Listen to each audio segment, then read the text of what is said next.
Matric में पूछे जाने वाले एसएसटी के अंतर्गत जो अर्थव्यवस्था है यानी इकोनॉमिक्स है, उसका पहला चैप्टर का ऑब्जेक्टिव क्वेश्चन आंसर देखेंगे।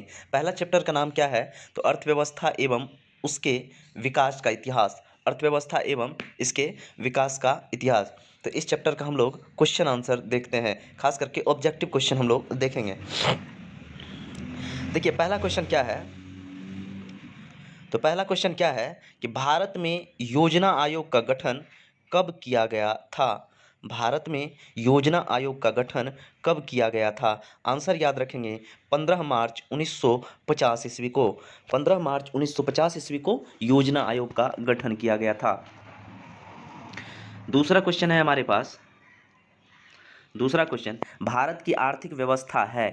भारत की आर्थिक व्यवस्था है, तो याद रखेंगे भारत की आर्थिक व्यवस्था कैसी है? तो मिश्रित अर्थव्यवस्था है। यहाँ पर मिश्रित आर्थिक व्यवस्था है।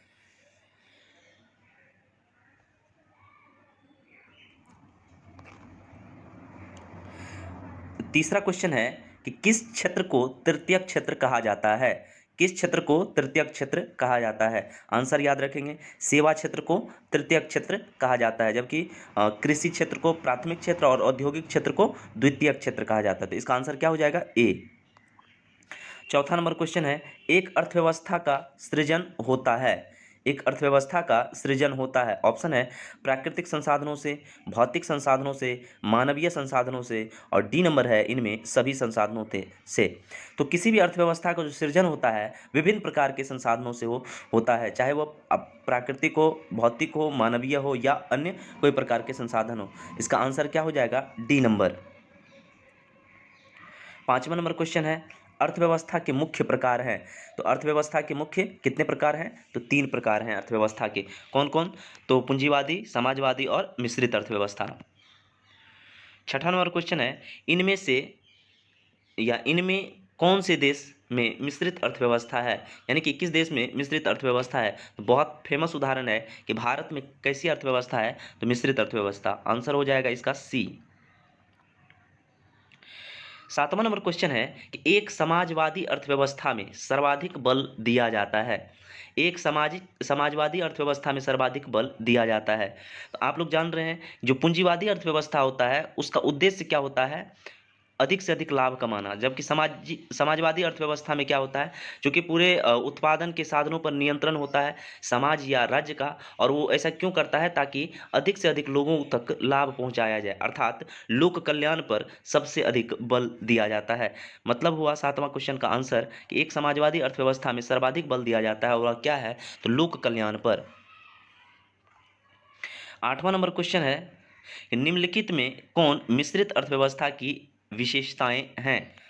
तो मिश्रित अर्थव्यवस्था में निजी क्षेत्र भी होता है और मिश्रित अर्थव्यवस्था में सार्वजनिक क्षेत्र भी होता है। जैसे भारत की जो अर्थव्यवस्था है मिश्रित अर्थव्यवस्था है, यहाँ पर निजी हॉस्पिटल भी देखने को मिलते हैं और सरकारी हॉस्पिटल में यहाँ पर सरकारी अस्पताल भी देखने को मिलते हैं। यहाँ पर सरकारी स्कूल भी और सरकारी ये कि प्राइवेट स्कूल भी देखने को मिलते हैं। मतलब निजी क्षेत्र भी है और सार्वजनिक क्षेत्र भी है। तो इसका आंसर क्या हो जाएगा? सी नंबर। नौवां क्वेश्चन है, स्वतंत्रता प्राप्ति के बाद भारत का मुख्य आर्थिक उद्देश्य है। स्वतंत्रता प्राप्ति के बाद भारत का मुख्य आर्थिक उद्देश्य क्या है? तो तीव्र आर्थिक विकास करना ये भी था, उत्पादक रोजगार सृजन करना ये भी है, और निर्धनता निवारण मतलब गरीबी को खत्म करना ये भी। तो उपयुक्त सभी। तो स्वतंत्रता प्राप्ति के बाद भारत के अर्थव्यवस्था का या भारत का मुख्य आर्थिक उद्देश्य क्या है? तो इनमें सभी या उपयुक्त सभी।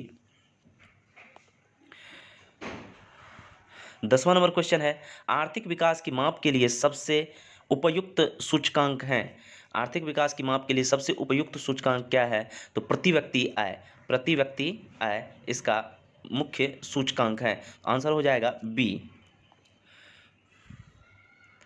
11वां नंबर क्वेश्चन है, निम्नांकित में कौन सा देश में एक मिश्रित अर्थव्यवस्था है?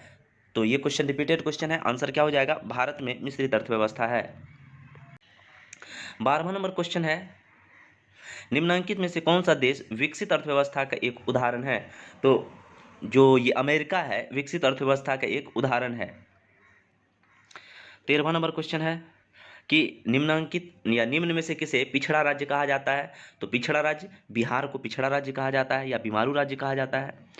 14वां नंबर क्वेश्चन है, निम्नांकित में किस क्षेत्र को प्राथमिक क्षेत्र कहा जाता है? तो हम लोग जानते हैं कृषि क्षेत्र को प्राथमिक क्षेत्र कहा जाता है, ऑप्शन बी। 15वां नंबर क्वेश्चन है, आर्थिक संरचना का एक मुख्य अंग है, आर्थिक संरचना का एक मुख्य अंग है शिक्षा, स्वास्थ्य सेवाएं, यातायात एवं संचार, इनमें से कोई नहीं। आंसर क्या होगा इसका? आर्थिक संरचना का मुख्य अंग है यातायात एवं संचार व्यवस्था। 16वां नंबर क्वेश्चन है, पशुपालन, मत्स्य एवं पालन किस क्षेत्र का अंग है? पशुपालन, मत्स्य पालन किस क्षेत्र का अंग है? तो याद रखना है, प्राथमिक क्षेत्र के अंतर्गत पशुपालन और मत्स्य पालन आते हैं। 17वां नंबर क्वेश्चन है, निम्नांकित में कौन सामाजिक संरचना का अंग है? निम्नांकित में कौन सामाजिक संरचना का अंग है? तो शिक्षा एवं प्रशिक्षण, स्वास्थ्य सेवाएं, आवास, ये तीनों सामाजिक संरचना का अंग है। आंसर क्या हो जाएगा? उपयुक्त सभी।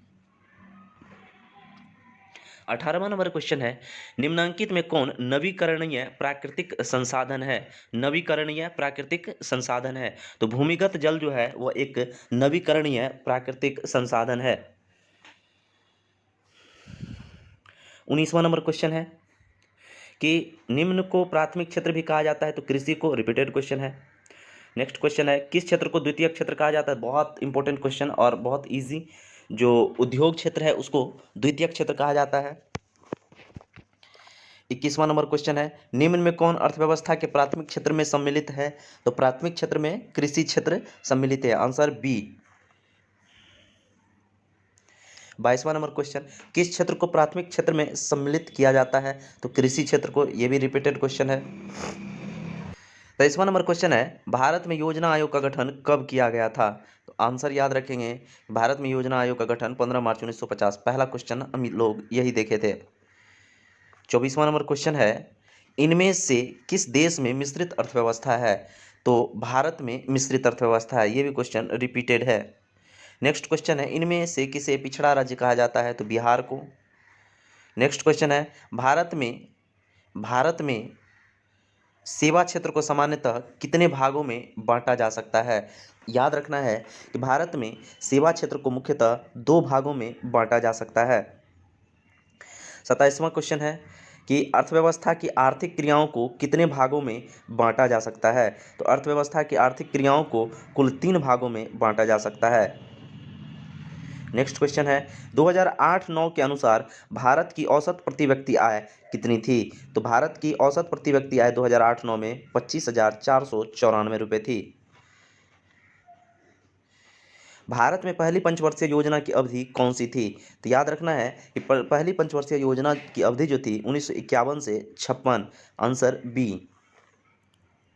30 नंबर, राष्ट्रीय विकास परिषद का गठन कब किया गया था? तो राष्ट्रीय विकास परिषद का जो गठन था 6 अगस्त 1952 ईस्वी को किया गया था, 6 अगस्त 1952 ईस्वी, आंसर सी।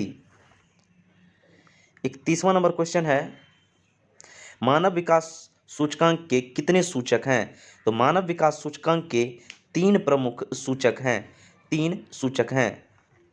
32वां नंबर क्वेश्चन, संपूर्ण क्रांति का नारा किसने दिया? तो संपूर्ण क्रांति का नारा जयप्रकाश नारायण ने दिया, आंसर डी। 33वां नंबर क्वेश्चन है कि मनरेगा के अंतर्गत ग्रामीण मजदूरों को साल में कम से कम कितने दिनों के लिए रोजगार देने की व्यवस्था है?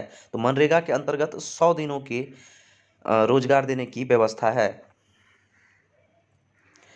34वां क्वेश्चन है, आर्थिक क्रियाओं का उद्देश्य होता है? तो आर्थिक क्रियाओं का मुख्य उद्देश्य क्या है? जीविकोपार्जन, जीविकोपार्जन। नेक्स्ट क्वेश्चन है, भारत की आर्थिक व्यवस्था है? तो मिश्रित, क्वेश्चन रिपीटेड है। एक समाजवादी अर्थव्यवस्था में सर्वाधिक बल दिया जाता है? तो लोक कल्याण पर, लोक कल्याण पर। 37वां नंबर क्वेश्चन, सामान्यतः किसी देश के विकास का स्तर किस आधार पर निर्धारित किया जाता है?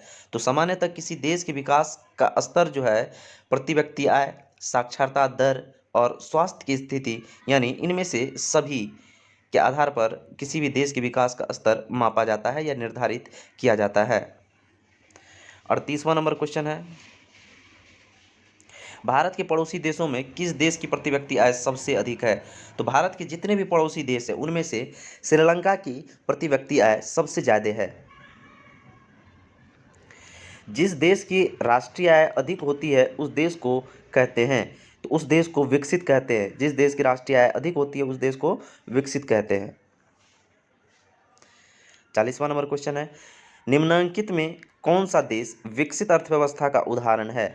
तो विकसित अर्थव्यवस्था का उदाहरण अमेरिका है।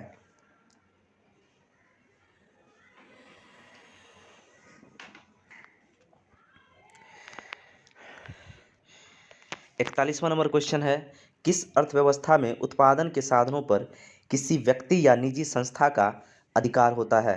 तो इस प्रकार की अर्थव्यवस्था जो होती है पूंजीवादी अर्थव्यवस्था। 42वां नंबर क्वेश्चन है, भारत में किसकी प्रधानता है? तो भारत में उद्योग, पशुपालन, खनिज और कृषि में किसकी प्रधानता है? तो कृषि की प्रधानता है। 43वां क्वेश्चन, बिहार के आर्थिक पिछड़ेपन का प्रमुख कारण क्या है? तो प्रमुख कारण जो है जनसंख्या में वृद्धि, कृषि पर अत्यधिक जनभार, बाढ़ एवं सूखा का प्रकोप, इनमें सभी। आंसर हो जाएगा इनमें सभी। बिहार झारखंड विभाजन के पश्चात कौन सा उद्योग बिहार में रह गया?